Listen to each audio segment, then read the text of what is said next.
Alors, on va commencer le cours.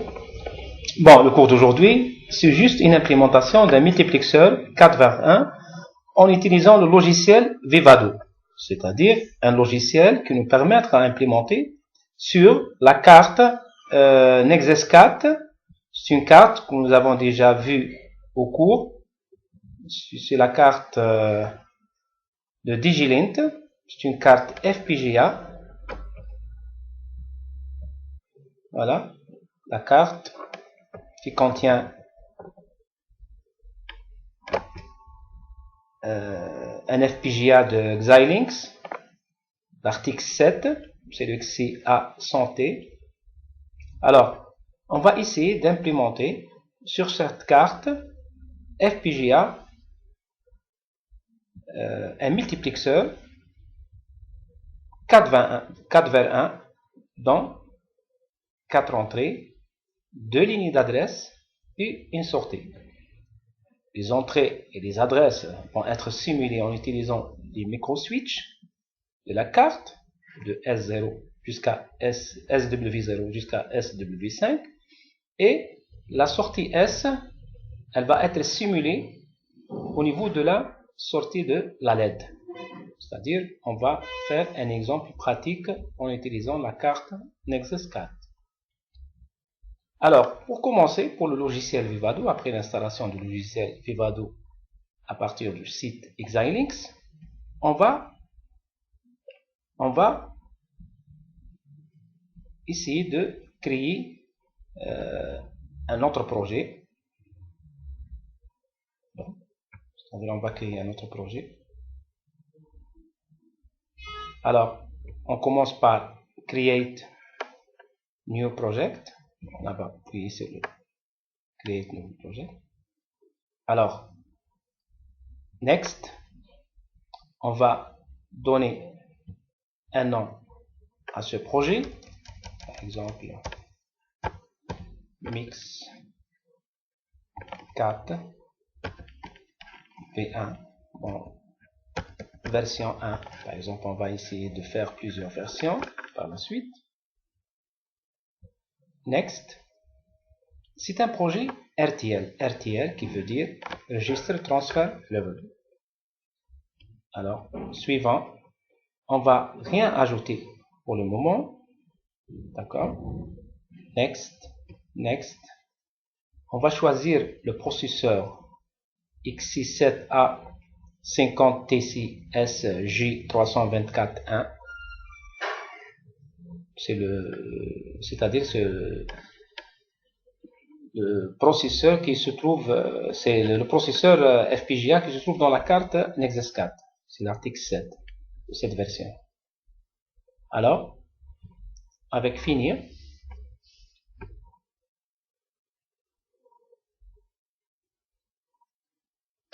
alors, voilà l'environnement.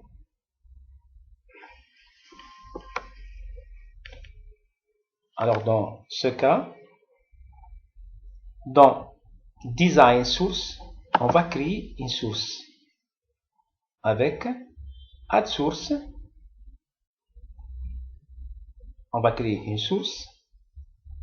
Si j'ai un programme déjà écrit, je peux ajouter un fichier VHDL.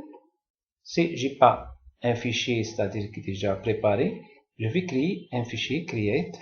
Par exemple, je donne un nom pour ce fichier, par exemple, mix 4 1 version 1. OK. Alors, c'est bon. Alors, maintenant, on peut définir les entrées et les sorties. Mais je vais laisser ça, c'est-à-dire je peux faire passer cette étape par OK pour faire coller directement le programme. Alors, dans mon programme, il vous donne l'entité et ainsi de suite de votre programme. Il suffit de mettre le port, les entrées et les sorties et l'architecture. Bon, comme j'ai dit, pour aller rapidement, j'ai déjà le programme qui est déjà écrit. Voilà. Alors, je vais copier le programme.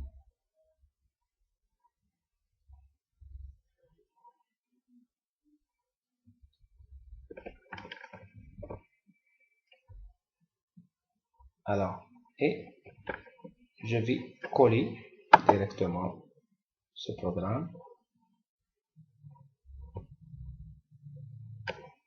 Alors, bon, il y a une erreur là. Pour l'adresse, c'est de 1 dans tout std, dans tout 0, tout simplement. Alors, c'est un simple multiplexeur de 4 entrées, 2 adresses, puisqu'il s'agit d'un signal AD de 2 dimensions, 1 dans tout 0, c'est un vecteur, et la sortie S. Bon. L'architecture, on utilise ce qu'on appelle l'affectation simple.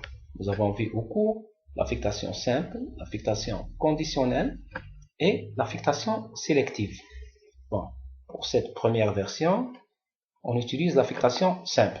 Elle est très simple, c'est-à-dire on va écrire la fonction de sortie qui est égale note AD0, ainsi de suite, c'est-à-dire si le E0 c'est AD0 bar AD1 bar, si le E1 c'est AD0 AD1 bar, si le E2 c'est AD1 AD0 bar, et le E3 c'est AD1 AD0, tout simplement. C'est l'affectation simple, c'est-à-dire on peut déduire ça directement de la table de vérité de ce multiplexeur 4 vers 1. Alors, cette première étape, c'est l'écriture du programme. Maintenant, après l'écriture de ce programme, on trouve dans le menu plusieurs, c'est-à-dire plusieurs fonctions qu'on peut activer. La première étape, maintenant, premièrement, c'est d'enregistrer le fichier que vous venez de le saisir, d'écrire. C'est la première étape. Alors, une fois le programme est sauvegardé, je trouve, voilà, le programme dans design file. Bon, je crois syntaxe error file. Bon, il y a une petite erreur là. C'est juste, voilà.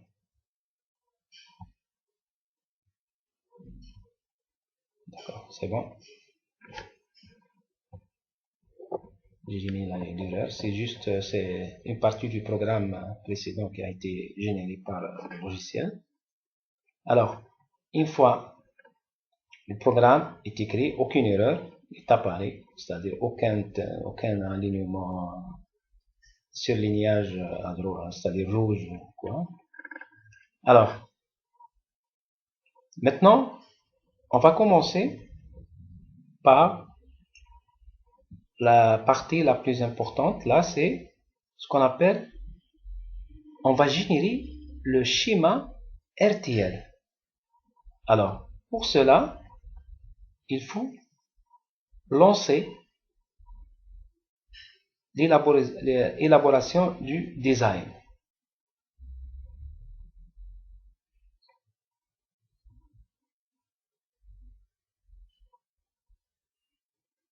Voilà.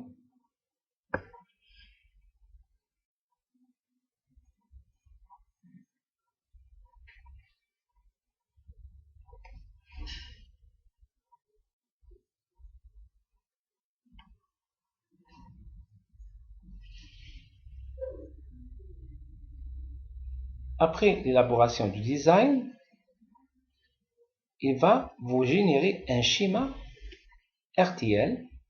C'est un schéma standard en utilisant des portes logiques. S'il s'agit d'un séquentiel, alors on peut trouver des bascules, des opérateurs d'addition, multiplication et autres. C'est-à-dire c'est un schéma de porte logique. Le S, c'est la fonction logique que que nous avons cisé dans le programme VHDL. Mais comme il s'agit d'un circuit FPGA, ce n'est pas cette structure qui va être implémentée sur ce circuit. Bon, s'il s'agit d'un GAL ou un PAL, c'est-à-dire on va aboutir à un schéma, c'est-à-dire c'est le GAL qui ressemble à ce schéma. Mais dans les circuits FPGA, sont, comme on a vu l'architecture des circuits FPGA, elle est composée par un ensemble de LUT, c'est-à-dire lookup table, et des bascules, des blocs qui sont différentes, c'est-à-dire la génération d'une fonction, elle se fait par généralement du LUT, lookup table. Alors, la deuxième étape, c'est de saisir ce qu'on appelle un fichier de contrainte. Qu'est-ce qu'on veut dire par un fichier de contrainte?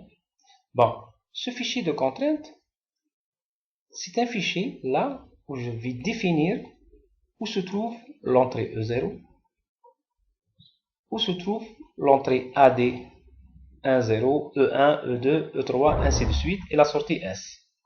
Bon, d'après ma carte,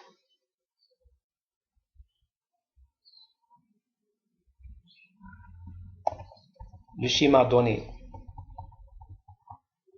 de la carte, Nexus 4, de l'FPGA Arctic 7, il vous donne ce schéma, c'est-à-dire le schéma de la carte. Il a relié ces différentes pins de circuit à des micro-switches et des LED, des boutons, des afficheurs 7 segments. Alors, pour notre cas,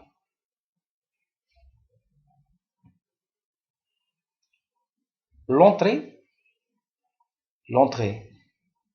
E0, elle est connectée à la pin R6, E1 à R7,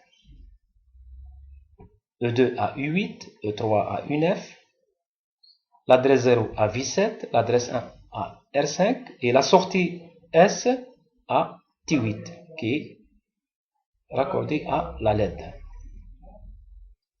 Alors, ce fichier de contrainte, il y a plusieurs méthodes pour, c'est-à-dire établir ce fichier de contrainte. On a un menu input-output port que il vous donne la possibilité de saisir les différentes entrées-sorties. Alors, on va essayer de voir. Par exemple, le E0 c'est R6, le E1 R7. E0 c'est R6. Voilà, c'est le R6. Le E1 c'est le R7.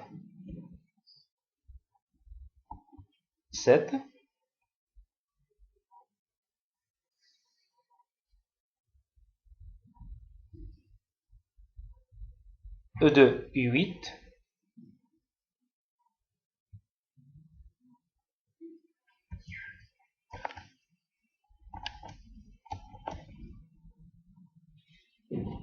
U8. Et le E3 c'est le U9.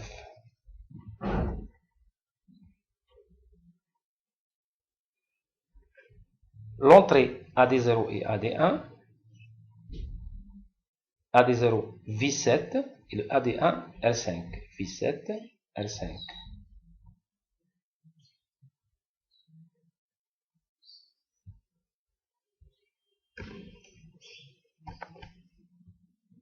V7 et R5.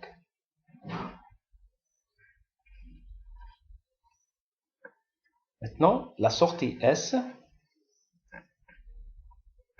Bon, pour la sortie S, c'est le T8.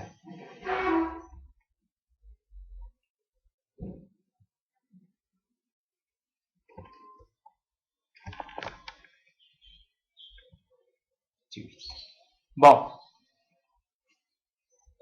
généralement, les entrées et les sorties peuvent être configurés de plusieurs manières, c'est-à-dire ils peuvent fonctionner soit avec des tensions 1,8 volts, 3,3, 5 volts ou autres. Alors, selon notre carte, tous sont à 3,3 volts. Alors, on va choisir la configuration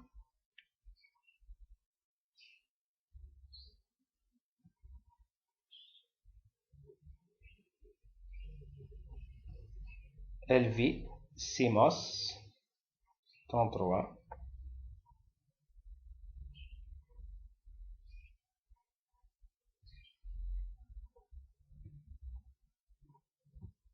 CMOS 33.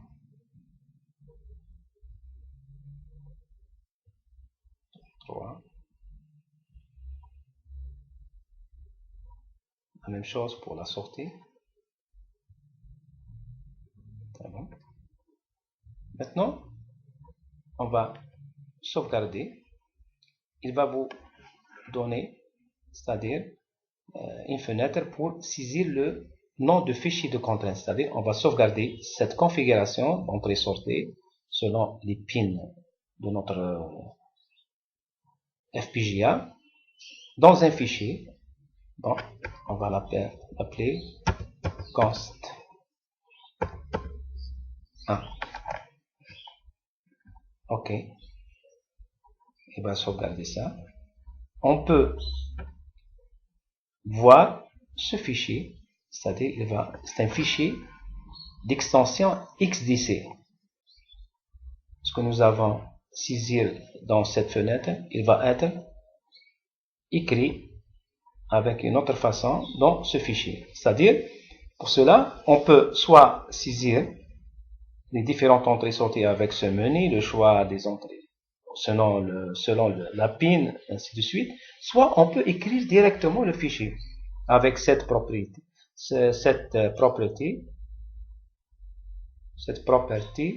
package, ainsi de suite, pin 6, E0, pin R7, EOS standard, LVCMOS pour le type de sortie.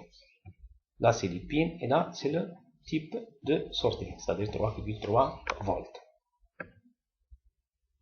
Maintenant, une fois notre programme déjà écrit, notre fichier de contrainte est écrit, l'étape suivante, c'est de lancer la synthèse. Bon. L'objectif de cette étape, c'est d'essayer de convertir cette configuration RTL, c'est-à-dire ce schéma RTL, à un autre schéma qui utilise les différents blocs de notre circuit FPGA. Alors, on va lancer la synthèse en appuyant sur Run Synthesis. OK.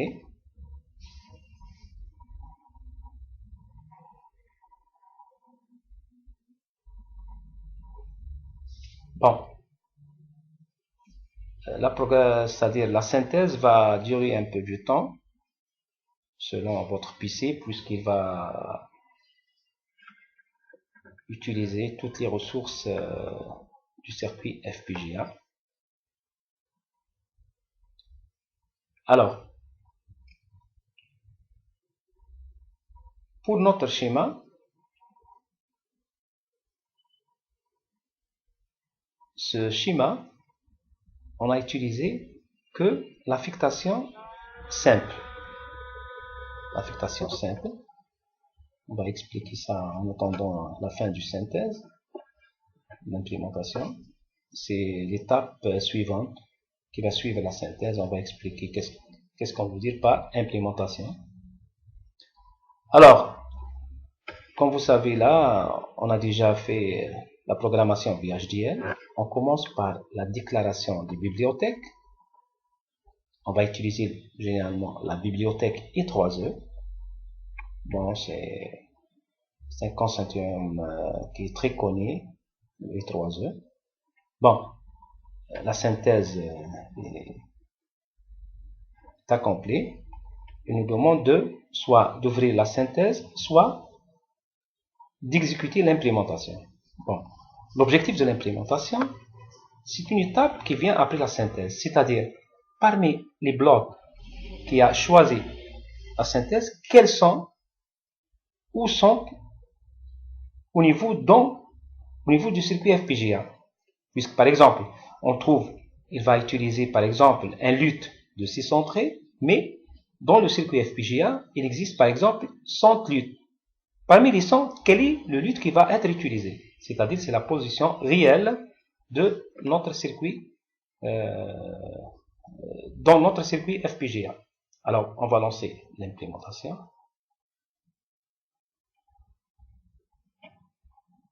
On va lancer l'implémentation. Alors, revenons au programme. Dans cette partie, la librairie I3E, c'est la librairie qui standardise toutes les bibliothèques et tous les packages, c'est-à-dire une partie de bibliothèque du langage VHDL. Alors, parmi les packages, c'est le STD Logic. Ce package STD Logic 1164 qui donne, c'est-à-dire à l'intérieur de ce package, on trouve toutes les définitions, c'est-à-dire les types des signaux, STD Logic, STD Vector, entier, signé, non signé, les opérations logiques, le AND, le OR, ainsi de suite. C'est le STD Logic. Alors, pour notre multiplexeur, puisqu'il s'agit de 4 entrées, de E0 à E3, de type STD Logic, le STD Logic, il est différent de type bit. Le type bit, il peut avoir que deux valeurs, 0 et 1. Par contre, le STD Logic, il peut avoir plusieurs valeurs, telles que le 1, le 0, le Z, haute impédance, et plusieurs autres valeurs. On va les étudier par la suite. Dans l'architecture, c'est là où je vais relier, c'est-à-dire donner l'équation de la sortie en fonction des entrées. Bon, cette première version, on utilise ce qu'on appelle une affectation simple. Une affectation simple. C'est juste la sortie reçoit cette équation. Alors,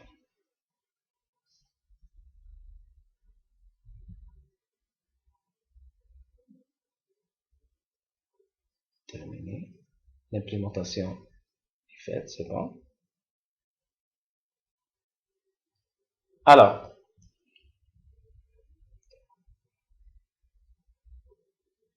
on va ouvrir premièrement la synthèse.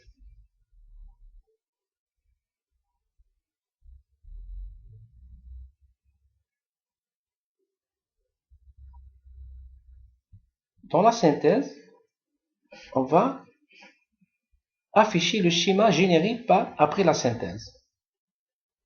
Voilà. Le schéma généré par la synthèse est le suivant. Alors, c'est un schéma qui utilise un LUT de 6 entrées,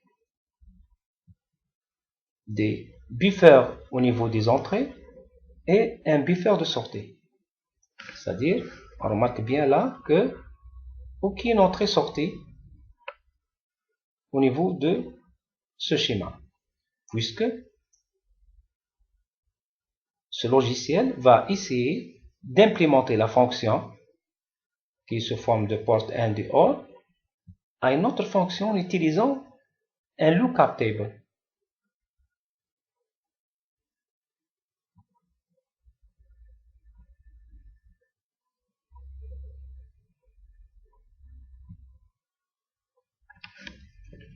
Alors, pour cela, on va essayer de voir qu'est-ce que ce LUT. LUT, Lookup Table. Alors, il présente comme un tableau avec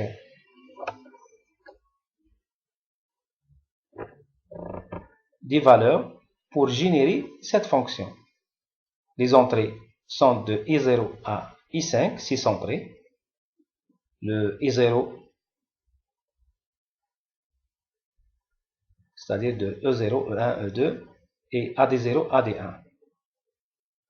Le E, voilà, par exemple, voilà, l'équation. Là, il change, c'est-à-dire par I0, I1, I2, I3, I4, I5. Au lieu d'écrire E0, I1, I2, AD0, AD1, il donne d'autres noms, c'est le E0 jusqu'à I5. Voilà, cette table de vérité, c'est-à-dire les valeurs qui vont être affectées à ce LUT, c'est 0, 0, 0, 0, ainsi de suite. On peut même changer l'équation. Il vous donne la possibilité de changer l'équation. Mais attention là, il faut bien correspondre les différentes E0 pour E0, ainsi de suite, E1. Voilà, puisque le I0, c'est le E3, le I1, c'est le E1. Attention, c'est pas par ordre, c'est-à-dire le E0, c'est le I4, le E1, c'est le I1, E2, I2, AD0, I5, AD1, I3, et le I0, c'est le E3. Le S, c'est O. O, tout simplement. Voilà. C'est-à-dire, dans cette partie de synthèse, il nous donne un schéma qui implémente un multiplexeur 4 vers 1 en utilisant les composants ou les blocs qui peuvent exister dans le circuit FPGA choisi. Dans la partie implémentation, il va donner la position et le type des différents blocs choisis réellement. Alors, avec Open,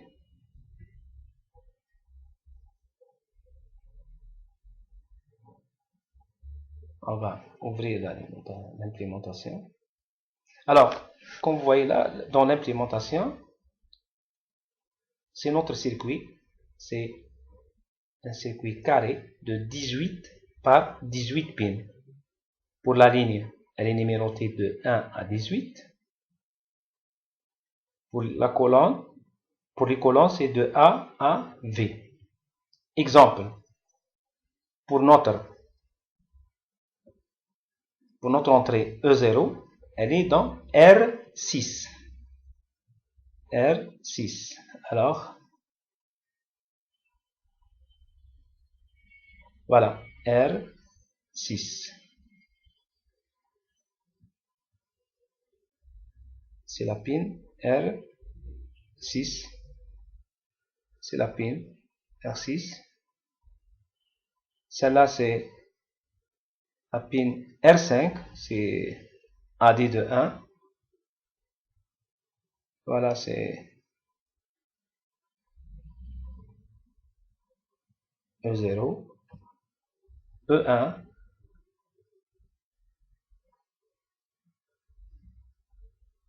V7.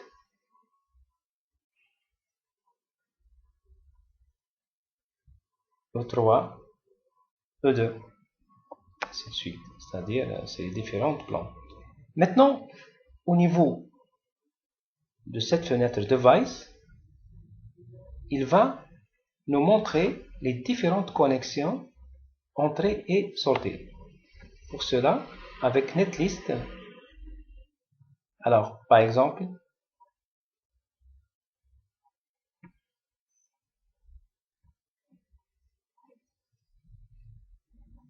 avec netlist, alors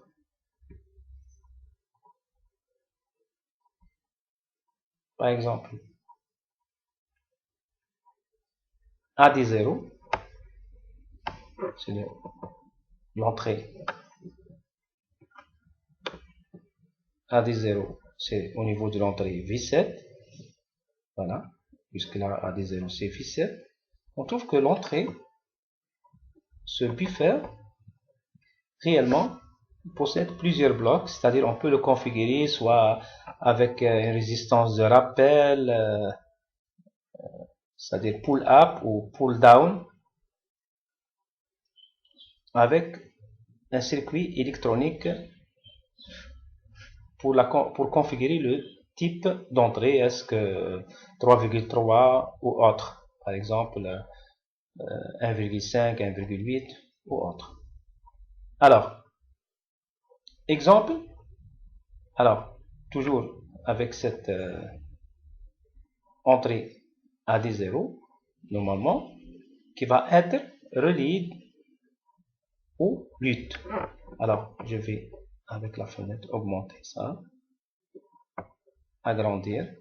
Alors, on trouve le LUT qui a été utilisé. C'est le A6 LUT pour notre application. Alors, maintenant, on va essayer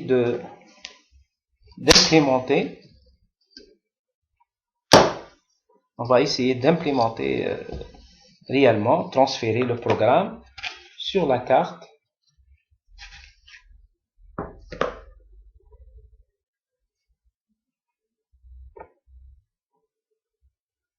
C'est-à-dire, on va générer un fichier binaire qui va être transféré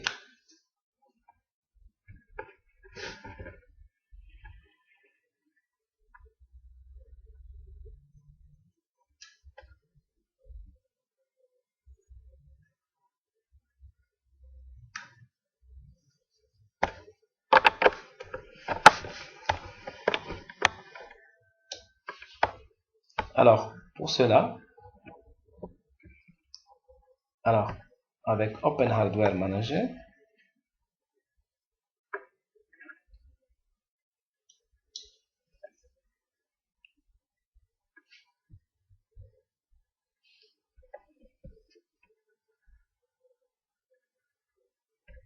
connect.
Alors, essayer de voir, peut-être c'est pas détecté. Alors, on va faire ça.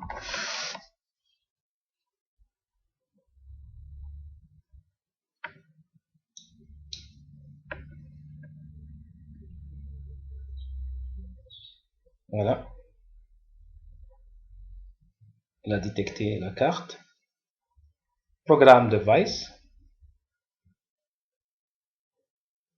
Alors, j'ai pas généré le fichier. Alors, bstream, generate bstream. C'est-à-dire, il faut générer premièrement le fichier binaire.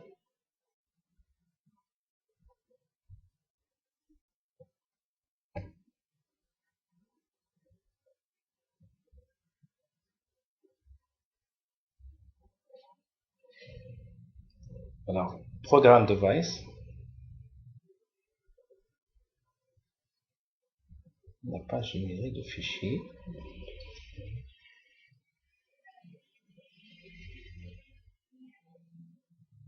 Voilà, pardon.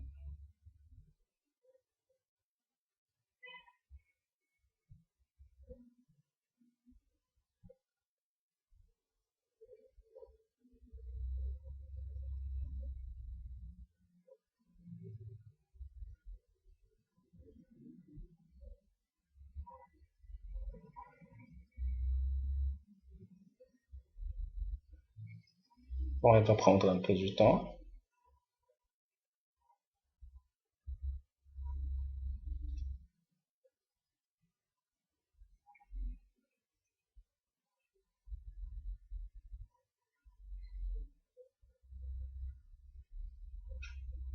Entre-temps, est-ce que vous avez des questions?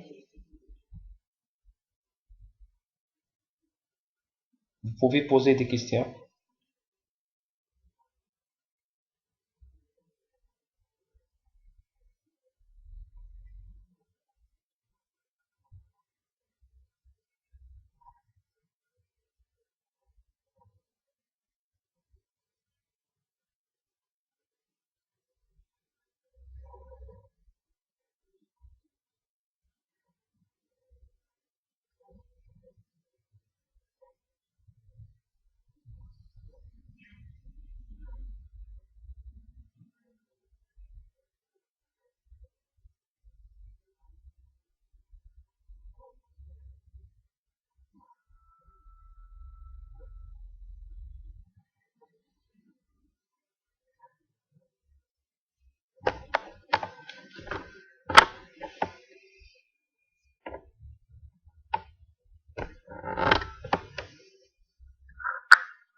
Bon, vous avez des questions? Est-ce que c'est clair?